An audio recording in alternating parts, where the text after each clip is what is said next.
भगवते वासुदेवाय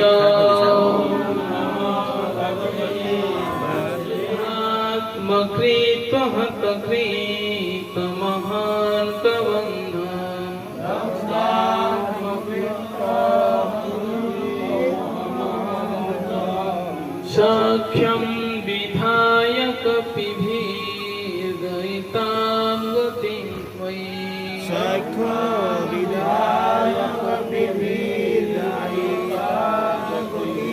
बुद्धात् बालिनिहते पालवगेन्द्र स्वैने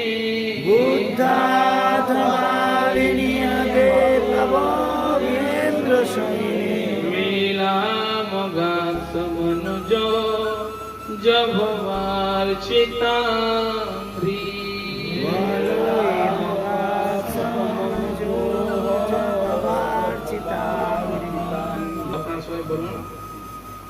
ब्रह्मा शिव যার শ্রীপাদ পদ্মের পূজা করেন, মনুষ্য রূপধারী সেই ভগবান শ্রীরামচন্দ্র রাবণের সঙ্গে যুদ্ধে নিহত জটায়ুর অন্ত্যেষ্টিক্রিয়া সম্পাদন করেছিলেন। তারপর ভগবান কমন্ধ নামক অসুরকে হত্যা করেন এবং বানর শ্রেষ্ঠদের সঙ্গে সখ্য স্থাপন করেন। বালি বিনাশের পর সীতা দেবীকে উদ্ধার করার উদ্দেশ্যে সমুদ্র তীরে গমন করেছিলেন। রামচন্দ্র তিনি বিভিন্ন লীলাবিলাস করেছিলেন। তো আমরা এই শ্রীরামচন্দ্রের লীলা আমরা দেখতে পাচ্ছি, যেখানে বর্ণনা করা হয়েছে এই ভগবান শ্রীরামচন্দ্র কোন এই যে রঘুবংশ আমরা বলি, ভগবান শ্রীরামচন্দ্র রঘুবংশের। তো আমরা ভাগবতমের দ্বিতীয় স্কন্ধে নাম শুনেছি খট্টাঙ্গ মহারাজ। এই খট্টাঙ্গ মহারাজ যিনি এক মুহূর্তের মধ্যে ভগবত প্রাপ্তি করেছিলেন, সেই খট্টাঙ্গ মহারাজের পুত্র দীর্ঘবায়ু, এবং দীর্ঘবায়ুর পুত্র হচ্ছে রঘু, এবং রঘুর পুত্র হচ্ছে দশরথ, দশরথের পুত্র হচ্ছে ভগবান শ্রীরামচন্দ্র। তো খট্টাঙ্গ মহারাজ যিনি ভগবানকে লাভ করেছিলেন, তার বংশধরেই মহান ভগবান সাক্ষাৎ তার বংশে আবির্ভূত হয়েছিলেন। সেই জন্য ভগবানের রঘু বংশ বলা হয়। এই রঘুবংশে ভগবান শ্রীরামচন্দ্র আবির্ভূত হওয়ার পর এই শ্লোকে বর্ণনা করা রয়েছে যে ভগবান কিভাবে এই মনুষ্য রূপ ধারণ করেও তিনি সাধারণ মানুষদের মতো লীলাবিলাস করছেন। যখন ভগবান শ্রীরামচন্দ্র একদিন বনে গিয়ে হা সীতা করে বনে যখন ঘুরে, তখন শিবদূতার ধ্যানে দেখছেন যে ভগবান শ্রীরামচন্দ্র অত্যন্ত মনোহর লীলাবিলাস করছেন। কিন্তু পার্বতী অর্থাৎ সতী দেবী তিনি বিশ্বাস করতে পারছেন না যে এ কি করে ভগবান হতে পারে, যে কিনা কোন স্ত্রীর পিছনে ছুটছে সে কি করে ভগবান। তো হঠাৎ পার্বতী দেবী কৈলাস ছেড়ে বলছে আমি পরীক্ষা করব। মহাদেব বলেছে তুমি কারো পরীক্ষা করো না, এই সাক্ষাৎ ভগবান। কিন্তু তথাপি তার বিশ্বাস না হওয়ার কারণে পার্বতী এসছেন সেই জঙ্গলে, যেই জঙ্গলে রামচন্দ্র ভগবান হা সীতা করে কান্না করছে আর ঘুরে বেড়াচ্ছে।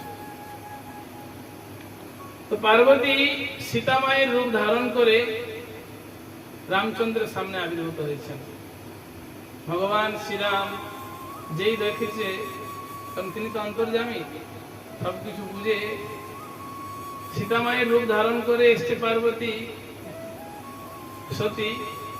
কিন্তু রামচন্দ্র ভগবান বলছেন কি সতী, ভোলে বাবাকে দেখা যাচ্ছে না, কোথায় ভোলে বাবা কোথায়? সতী বুঝতেই পারেনি যে আরে আমি তো সীতার রূপ ধারণ করে আসছি, কিন্তু আমাকে চিনল কি করে? নিশ্চয়ই কোনো সাধারণ না। সঙ্গে সঙ্গে বুঝলেন যে আমার বড় অপরাধ হয়ে গেছে। সঙ্গে সঙ্গে তার সীতা রূপ থেকে সত্যি রূপে তিনি আবার পুনরায় ফিরে এলেন। তখন তিনি ভগবান রামের চরণে প্রার্থনা নিবেদন করছেন, প্রভু আমায় ক্ষমা করুন। এইভাবে যেই ক্ষমা করুন বলছে, ঠিক আছে কোনো অসুবিধা নেই, ক্ষমা করে চলে গেছে। তো ভগবান এখানে বলতে যাচ্ছেন, দেখুন যে ভগবান যে কোনো তিনি শরীরেই থাকুন না কেন, ভগবান তো ভগবান। সে বাল রূপে মনুষ্য রূপে থাকলেও ভগবান, আর তিনি যদি সাধারণ মনুষ্য বেশে কোনো বেশ ধারণ করে থাকেন তথাপি তিনি হচ্ছেন স্বয়ং ভগবান। যখন সতী পুনরায় ফিরে যায় কৈলাসে, তখন ভোলে বাবা অনেকক্ষণ পর দেখেছি, তো বলে কি ব্যাপার, কোথায় ছিলে তুমি? বলছে না, ওই আমি একটু জাস্ট দূর থেকে রামচন্দ্র ভগবানকে দেখতে গেছি। বলে না, নিশ্চয়ই কোনো কথা আছে। তখন মহাদেব ধ্যান করলেন, ধ্যানে তিনি দেখতে পেলেন যে সতী তিনি সীতা সেজে রামচন্দ্র পরীক্ষা করতে গেছেন। আর যেই তিনি ধ্যানের মধ্যে দেখলেন এই কথা, সঙ্গে সঙ্গে তিনি সতীকে আর তিনি স্ত্রী রূপে গ্রহণ করেন। বলে আমার মাতা হচ্ছে সীতা, আর তুমি আমার মায়ের রূপ ধারণ করেছো, তাহলে তো তুমি আমার স্ত্রী হওয়ার যোগ্য নয়, আমি তোমাকে কখনো আর গ্রহণ করতে পারবো না। এই কথা বলার পর যেহেতু তিনি আর গ্রহণ করবে না, তো সতী সেই শরীরে কি হবে?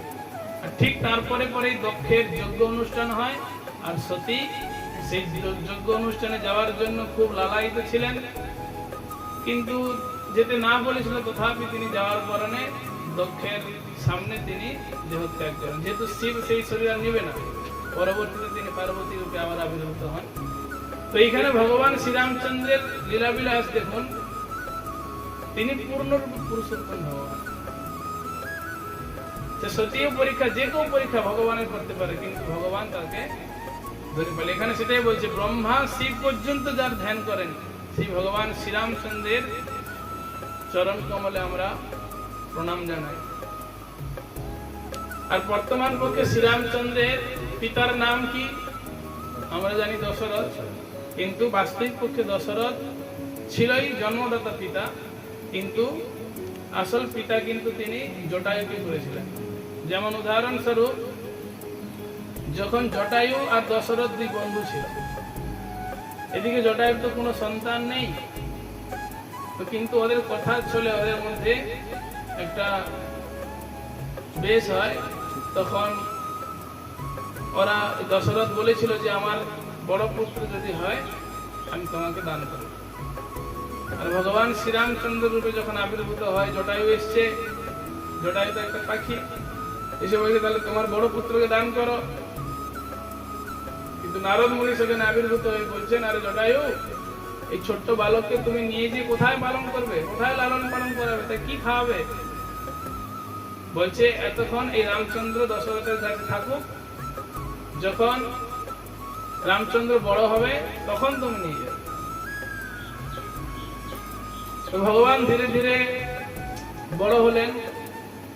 আর এদিকে যখন দশরথ বনবাসে পাঠায়, জটায়ু জানতে পেরেছিলেন যে আমার ছেলে, মানে অর্থাৎ শ্রীরামচন্দ্র, তিনি গৃহত্যাগ করেছেন। পরবর্তীতে যখন জটায়ু তাহলে সীতামা কে হয়? জটায়ু পুত্রবধূ। আর আমার সামনে দিয়ে আমার পুত্রবধূকে রাবণ নিয়ে যাবে, আমি দেখবো চুপচাপ? সঙ্গে সঙ্গে জটায়ু আক্রমণ করলেন কাকে? রাবণ। কিন্তু রাবণ কত শক্তিশালী ছিল, এত শক্তিশালী ছিল, বলছে যে মন্দর পর্বত রাবণ উঠাতো নামাতো, এইরকম রাবণের এত শক্তি যে বিশাল মন্দর পর্বত সমস্ত দেবতারা পর্যন্ত উঠাতে পারতো না। সেই মন্দর পর্বতের নিয়ে তিনি জিম করতেন, জিম, বুঝতে পারছেন, এত শক্তিশালী ছিল। আর সেই রাবণের চেয়ে শক্তিশালী ছিল বালি, সুগ্রীব ভাই বালি। আর বালি এত শক্তি ছিল, সেই রাবণকে হাতের মুঠায় করে নিয়ে চলে আসবে একদম। এখন প্রশ্ন, ভগবান শ্রীরামচন্দ্র ডাইরেক্ট তিনি যদি বালির সাথে বন্ধুত্ব স্থাপন করতেন, তাহলে খুব সহজে এত যুদ্ধ করতে হতো না। কিন্তু বালি ছিল অনাচারী। এখানে ভগবান বলেছে, দেখুন, বানর শ্রেষ্ঠ সঙ্গে সখ্য স্থাপন করে বালিকে বিনাশ করেছিল। কেন বালিকে বিনাশ করেছিল? না, সুগ্রীবের স্ত্রীকে বালি অপহরণ করে নিজের বাড়িতে রেখেছিল। ভগবান শ্রীরামচন্দ্র সেটা জানতেন। বলছে এরকম অনাচারী যত শক্তিশালী হোক না কেন, এই অনাচারী। সেই জন্য ভগবান কি করেছেন, দূর থেকে বালিকে হত্যা করেছেন। বালি আর সুগ্রীবের সাথে যখন প্রথম খুব যুদ্ধ হয়, সুগ্রীবের সাথে কথা হয়েছে ভগবান রামের যে যখন তুমি যুদ্ধ করো, যুদ্ধ করলে আমি দূর থেকে তীর মারব। একবার যুদ্ধ শুরু হয়েছে, যুদ্ধ চলছে, বালি তো খুব শক্তিশালী, সুগ্রীবকে মেরে দিচ্ছে। ভগবান রামচন্দ্র তীর মারতে পারছেন কেন না, বলছে দুজন তো সেম, আমি কাকে মারব, একই রকম দুজন দেখতে। যদি আমি বালির বদলে সুগ্রীবে যাই লেগে তাহলে তো আমার বিশ্বাসঘাতকতা হবে। সেই জন্য তিনি বান মারেননি, আর বালি খুব সুগ্রীবকে মেরেছে, মেরে তাকে সেখান থেকে তাড়িয়ে দেয়। সুগ্রীব বলে, প্রভু আমার সাথে এরকম বিশ্বাসঘাতকতা কেন করলেন, আপনি আমাকে আপনাকে ওকে রক্ষা করলেন না কেন আমাকে? তখন বালি বলছে, ভগবান রামচন্দ্র বলছে, তোমাদেরকে আমি চিনতে পারিনি। সুগ্রীবকে তখন বলছে, তুমি কিছু একটা হাতে লাল কাপড় বা কোনো কিছু বেঁধে যাও, তাহলে আমি দূর থেকে চিনতে পারবো যে তুমি সুগ্রীব। তো পরবর্তীতে আবার সেটা বেঁধে আবার বলছে যুদ্ধ করতে। বালি বলছে, আরে এত মারি তথাপি আসে, আজকে আর জীবন শেষ করবো। সুগ্রীব আর বালি খুব ক্রুদ্ধ হয়ে যুদ্ধ শুরু করেছে। বালি যুদ্ধ করছে আর সুগ্রীব যুদ্ধ করছে। সুগ্রীব যুদ্ধ করছে নিজের স্ত্রীকে রক্ষা করার জন্য, কিন্তু বালি এমনই কপটাচারী ছিল যে তার স্ত্রীকে ছাড়েনি। ভগবান বলছে এই অনাচারী এখন সমাপ্ত করতে। তো ভগবান দূর থেকে একটা গাছের গোড়া থেকে যেই যুদ্ধ শুরু হয়েছে, কিছুক্ষণের পর বালিকে ভগবান হত্যা করলেন। যখন বালির অন্তিম সময় আসে, ভগবান শ্রীরামচন্দ্র সেখানে যায়, বলছে পিছন থেকে আমাকে কে বান মেরেছে। বালি জিজ্ঞাসা করেছে, দেখেছে ভগবান শ্রীরাম এসছেন। তখন শ্রীরাম প্রভুকে একটাই কথা বলছে, প্রভু আমাকে বান মেরেছেন কেন? আপনি যদি সামনাসামনি যুদ্ধ করতেন আমি মানতাম, পিছন থেকে কেন মেরেছেন? আপনি হচ্ছেন ক্ষত্রিয়, রঘুবংশ, আপনি এত একটা ক্ষত্রিয় বংশের পুত্র হওয়া সত্ত্বেও পিছন থেকে বান মারলেন। তখন ভগবান বলছেন, তিনজন ব্যক্তিকে যে তৎক্ষণাৎ হত্যা করা হয় কোনো পাপ নেই। কিরকম?